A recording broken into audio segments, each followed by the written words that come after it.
જિલ્લાના અંકલેશ્વર તાલુકાના દીવા અને પુણાગામ ખાતે ખેડૂતો દ્વારા એક્સપ્રેસવેની કામગીરીમાં વળતર મામલે ખેડૂતોએ વિરોધ નોંધાવ્યો હતો। પોલીસ પ્રોટેક્શન વચ્ચે દીવા ગામ નજીક કામગીરી શરૂ થઈ હતી। ખેડૂતોએ યોગ્ય વળતર મામલે રજૂઆત કરી વિરોધ પ્રદર્શન દર્શાવ્યો હતો।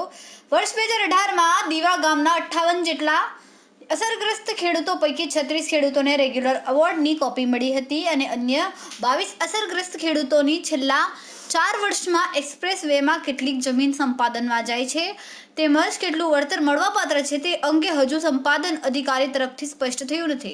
વારંવાર લખતી વળગતી કચેરીઓમાં અરજીઓ કરી પરંતુ હજુ સુધી કોઈ નિરાકરણ ન આવતા આજરોજ દીવા ગામના ખેડૂતોએ ભરૂચ જિલ્લા કલેક્ટરને આવેદનપત્ર આપ્યું હતું તેમજ વહેલી તકે તેમનું સમસ્યાનું નિરાકરણ આવે તેમજ તેઓને એવોર્ડની કોપી વહેલી તકે આપી ખેડૂતોને એક્સપ્રેસમાં ગયેલ જમીનનું વળતર વહેલી તકે ચૂકવવામાં આવે તેવી રજૂઆત જિલ્લા કલેક્ટરને કરી હતી।